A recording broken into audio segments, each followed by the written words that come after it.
et bienvenue dans cette nouvelle vidéo, mon bilan de lecture du mois d'avril 2023. Alors je m'excuse d'avance, ce mois-ci n'a pas été très productif. J'ai eu 2 lectures et une que j'ai toujours en cours, que je terminerai le mois prochain, au mois de mai. Ou que je continuerai sur plusieurs mois peut-être, à voir. Alors en fait, j'ai commencé fort ce mois-ci avec un énorme coup de cœur. Puis en fait, ensuite il y a des petits soucis personnels dont je ne parlerai pas ici qui se sont un peu immiscés, qui m'ont entraînée dans une petite panne de lecture. Alors je vous avoue que je suis un peu frustrée parce que j'ai très envie de lire, mais mon cerveau, lui, est en pause nette. Il veut pas. Trop du mal à me concentrer. Du coup, pour me remonter le moral, petit passage obligatoire en librairie. Je me suis procuré Les poupées d'Alexis Lepsker aux éditions Pocket, qui est sorti récemment en poche. Donc j'en ai profité, je voulais absolument découvrir ce roman dont j'ai beaucoup entendu parler en bien. C'est un thriller et j'avais beaucoup envie de découvrir cet auteur. Donc voilà, il rejoint ma palle. Et ensuite, une autre autrice dont j'avais beaucoup envie de découvrir la plume, Marie Vareille, avec Désenchanté aux éditions Livre de Poche. Il est sorti il n'y a pas très longtemps non plus en poche. Donc il rejoint ma palle aussi, j'espère pouvoir le lire rapidement. Enfin, quand mon cerveau voudra bien être coopératif. Je me suis procuré aussi également en librairie Mémoire de la forêt, le tome 1. Les souvenirs de Ferdinand Top, qui est écrit par Michael Brun-Arnaud et illustré par Sanoé, aux éditions L'École des loisirs, que j'ai lu ce mois-ci aussi en mode lecture doudou. J'en avais bien besoin et il est tombé à pic. Je vous en parle un peu plus tard dans cette vidéo. Et ensuite, indépendamment de mon passage en librairie, je me suis commandée sur Amazon. Alors c'est un auto-édition, donc j'ai pas, du coup j'ai préféré passer par Amazon. C'est L'Astre de la Havane de Marie Compagnon. J'avais très envie de découvrir pareil cette autrice. En ce moment je suis à fond découverte d'auteurs. J'en ai plein qui ont rejoint ma palle, et alors c'est pour ça que j'aimerais bien retrouver mon rythme de lecture habituel, parce que c'est vrai que je lis, hein, parce que j'en ai lu quand même des bouquins, j'en ai en cours, mais c'est vrai que du coup mon rythme est vachement plus lent, on peut dire doucement mais sûrement. Ça va revenir petit à petit, en tout cas j'espère, parce que ma palle commence à... Je l'avais bien baissée et puis là elle a remonté plein pot. Donc voilà, celui-là me tentait beaucoup. J'en ai entendu du bien aussi. Et puis j'aime bien découvrir un peu de nouveaux auteurs. Et en plus, c'est en auto-édition, donc c'est top. Ensuite, du coup, ce mois-ci, j'ai eu 2 gains à 2 concours auxquels j'ai participé. Je suis trop contente, décidément. Cette année, niveau gain de livres, participation au concours, on est au top. Alors, j'ai reçu tout d'abord le dernier roman de Gaëlle Auxerre, dont je ne connais pas encore la plume, mais que 2 de ses romans, particulièrement celui-là et un autre, me faisaient énormément envie. Et je l'ai reçu avec une petite dédicace de l'autrice qui m'a fait très plaisir. Un joli paquet, donc ça a été livré comme ceci, avec le marque-page, une petite citation du roman. Et évidemment l'invitation à découvrir ses autres romans. Donc j'espère pouvoir le lire rapidement aussi. C'est un sujet qui m'intéresse énormément et de vous en parler bientôt. Et ensuite, autre gain que j'ai reçu, ça a été organisé par ma copine du compte Une douce lecture sur Instagram. Cette petite voix dans ma tête de Valérie Roumanoff aux éditions Nani. J'espère pouvoir le lire bientôt aussi. Il n'y a pas beaucoup de pages, c'est assez aéré à l'intérieur. Donc ça devrait se lire assez rapidement. J'espère pouvoir me le caler dès que mon cerveau reprend du service. Au plus vite. Voilà, et donc dernière chose du coup pour cette introduction qui commence à faire un peu long, moi qui pensais à faire une vidéo assez courte ayant que de lecture, je pense que voilà. Dernière chose, donc en cours j'ai Aucune citoyenne de Issa Falassani et Héloïse Ball aux éditions Alizio, que j'ai démarré ce mois-ci. Alors en fait je pioche un peu entre deux lectures. Une fois que j'en ai terminé une, je me plonge un peu là-dedans. Une fois que j'ai décidé une autre lecture, je me plonge dans ma nouvelle lecture, je le mets en pause et je reprends. Voilà, c'est un livre qui se lit bien aussi, et qui est très utile et très intéressant, je trouve. Franchement, je vous conseille de vous le procurer. C'est important de l'avoir dans sa petite bibliothèque, je trouve. En tout cas, de toute façon, je vous en parlerai dès que je l'ai terminé. Sûrement le mois prochain ou le mois de juin. Je verrai bien selon mon nouveau rythme qui commence un peu à prendre petit à petit. Donc voilà pour cette introduction. Je vous laisse avec mes 2 lectures du mois. Première lecture du mois d'avril, j'arrive enfin depuis le début de ces vidéos, depuis le début d'année, à vous faire un avis à chaud. Alléluia, il était temps. Donc, il s'agit de La fille du Reich de Louise Fane aux éditions Hauteville, que j'ai terminé donc hier soir. Je vous lis tout de suite le résumé avant de vous en parler. Je contemple le visage de Walter. Les larmes me montent aux yeux. Comment peut-il être juif? Pourquoi ne m'en suis-je pas douté? Retourne au collège, Etty, me dit-il d'une voix morne. Tu ne devrais pas être ici. Je m'en fiche, réponds-je. Et je me fiche aussi que tu sois juif. Tu es quand même mon ami pour toujours. Et sans lui laisser le temps de répondre, je fais volte-face et repars vers l'école. Fille d'un officier nazi de haut rang, Etty Heinrich tient à jouer un rôle dans l'avènement du glorieux Reich qui doit durer 1000 ans. Mais ses retrouvailles avec Walter, un ami d'enfance juif, éveillent en elle des sentiments interdits. Déchirée, perdue, elle ne sait plus à qui se fier ni vers qui se tourner. Conscient du risque qu'ils prennent tous deux, ils décident envers et contre tous de vivre leur passion. Or, la montée de l'antisémitisme menace de les engloutir et ils devront faire des choix qui détermineront leur avenir ainsi que celui de leurs 2 familles. L'amour triomphera-t-il ou les mènera-t-il à leur perte? Alors on démarre le mois d'avril avec une barre très très haute parce qu'on commence avec un gros coup de cœur pour ce roman. Alors, il faut savoir que hier soir, quand j'ai terminé ce livre, j'ai fermé le roman avec le cœur en 1000 morceaux, en miettes, complet. J'ai le cœur brisé. Je m'en remets très difficilement. J'ai complètement été bouleversée par cette lecture. J'ai été toute chamboulée, vraiment très très dur pour moi de m'en remettre. Je pense que ma prochaine lecture, ça sera une lecture pansement, une lecture doudou. Je ne sais pas encore quoi, mais vraiment, afin que je passe à autre chose tranquillement. C'est impossible que je me remette sur le sujet tout de suite là. Même si j'adore découvrir des romans sur cette période-là, là il faut que mon petit cœur là il se remette de ses émotions avant. Et donc ça sera prochaine lecture, lecture doudou. Donc, comme vous l'aurez compris dans le résumé, dans ce roman, on suit donc Hertha, alias Etty pour les intimes. Depuis qu'en fait elle est enfant, jusqu'à sa vingtaine d'années à peu près. Donc en fait ce roman il démarre au début des années 1930 quand Hitler prend le pouvoir en Allemagne. Et donc que l'antisémitisme commence à prendre de l'ampleur et monte crescendo. Jusqu'à ce roman se termine avant la déclaration de guerre, avant la prise de la Pologne. Donc en fait on suit donc Etty, qui au début le personnage nous agace au possible. On a envie de lui mettre des claques, vraiment. Moi en tout cas elle m'a agacée complètement. Mais en fait, on s'attache vite au personnage parce que on se rend compte qu'en fait, c'est tout ce qui est propagande, la famille qui nous rentre dans le crâne, des choses, des idées que en fait on n'aurait pas forcément nous, mais tellement on nous le rabâche en mode lavage de cerveau, ben on finit par penser pareil.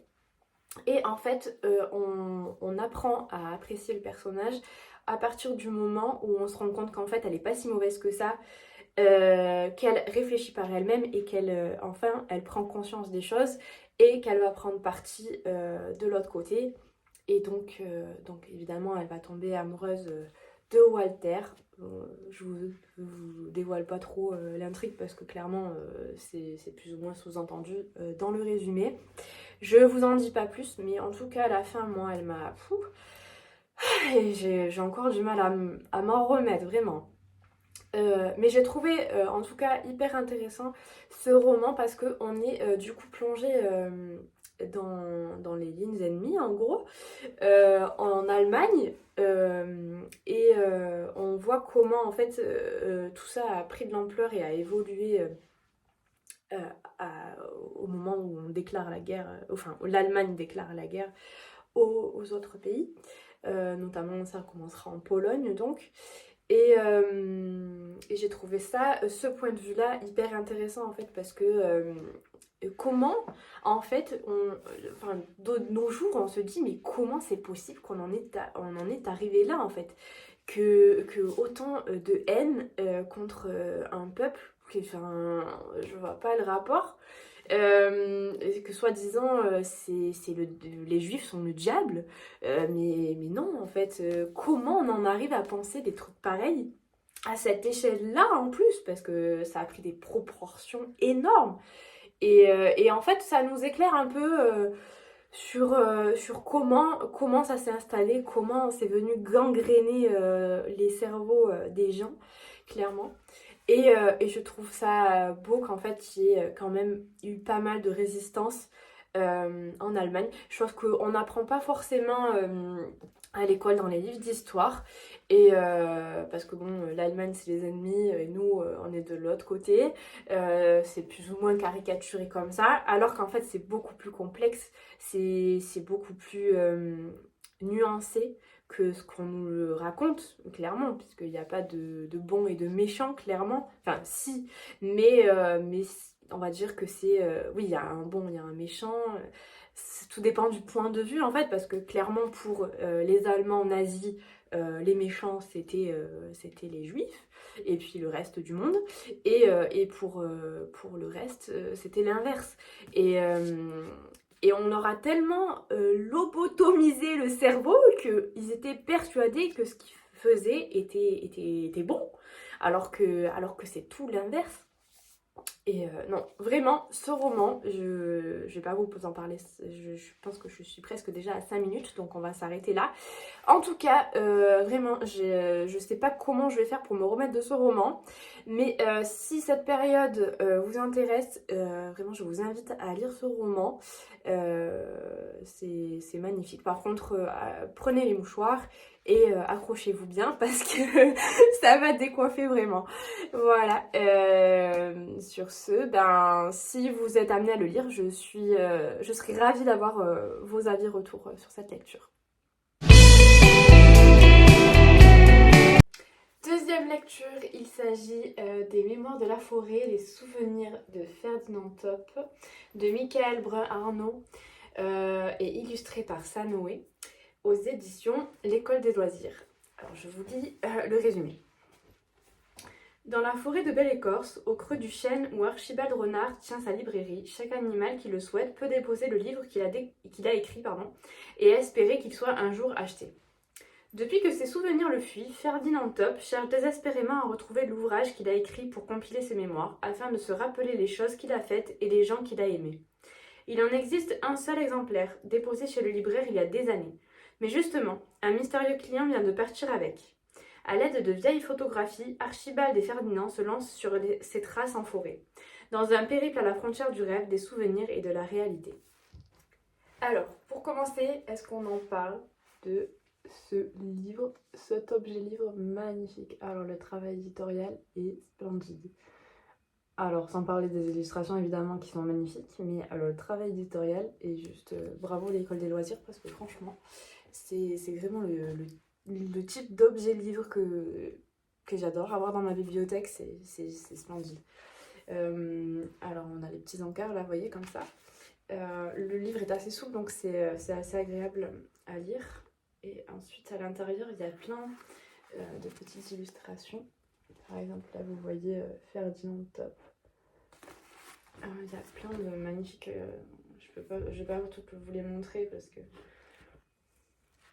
je vous laisse la surprise. Mais c'est vraiment splendide. Je sais pas si vous voyez bien. Ah, voilà. Tous les chapitres démarrent avec un petit dessin comme ceci. C'est vraiment magnifique. Je pourrais le regarder pendant des heures, vraiment, c'est splendide. C'est trop mignon. Alors, au-delà du travail éditorial, c'est une petite histoire toute doudou. On a l'impression de faire un petit câlin à Ferdinand et à Archibald. C'est vraiment une lecture dont j'avais besoin à ce moment-là. Comme vous l'avez vu, j'ai très peu lu ce mois-ci. Une petite baisse de morale qui a entraîné une petite panne de lecture. Ça m'arrive quand j'ai un peu le moral à zéro. Et donc, j'avais vu passer ce roman jeunesse très souvent sur Booksta. Il m'a été conseillé par pas mal d'entre vous.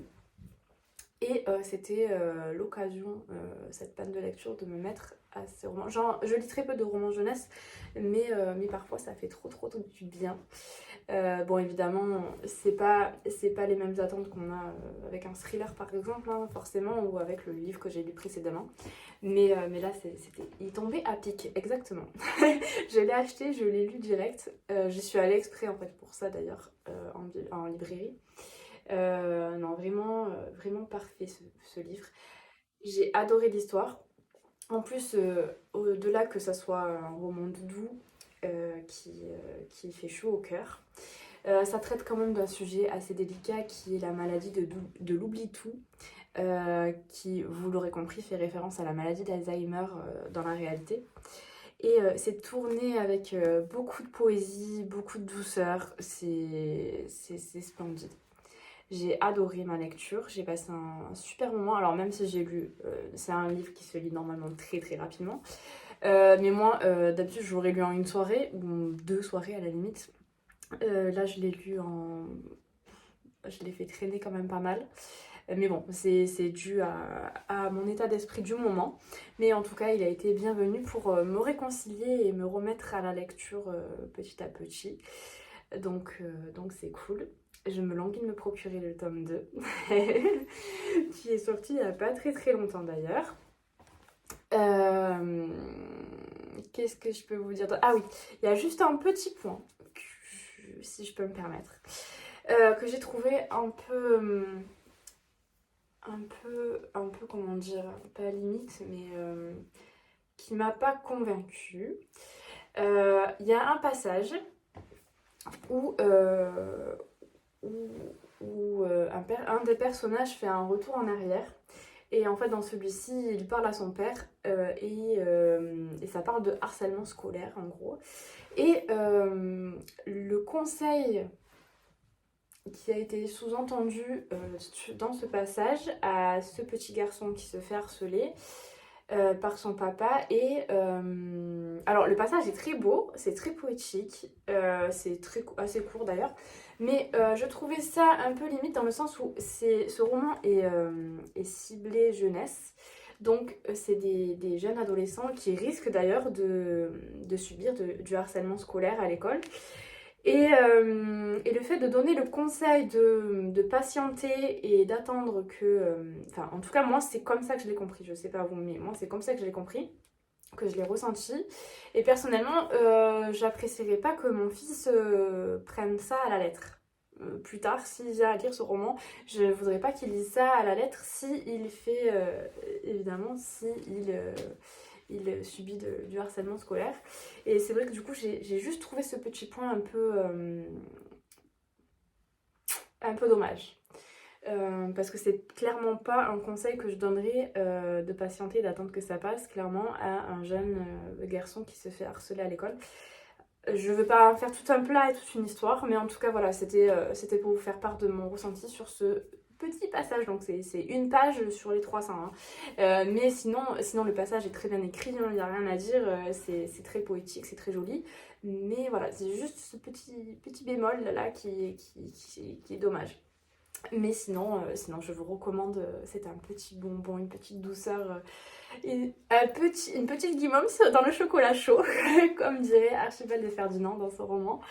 Et vraiment ça fait du bien, ça fait chaud au cœur. Je vous le recommande, tout simplement. Alors, on a commencé ce mois-ci avec 32 livres dans la palle. J'en ai lu 2, j'en ai acheté 4 et j'en ai reçu 2 en cadeau, ce qui nous fait terminer le mois d'avril avec 36 livres au compteur. Voilà pour cette vidéo. Je vous remercie de m'avoir suivi jusqu'au bout. Désolée encore pour le peu de contenu du coup de cette vidéo, seulement 2 suggestions de lecture, mais j'espère qu'en tout cas elles vous donneront envie et que vous aimerez ces romans autant que moi je les ai aimés. Donc merci beaucoup, merci d'avance pour vos petits j'aime, vos petits commentaires, ça fait toujours plaisir, et vos partages si le cœur vous en dit, et je vous dis au mois prochain pour la vidéo suivante.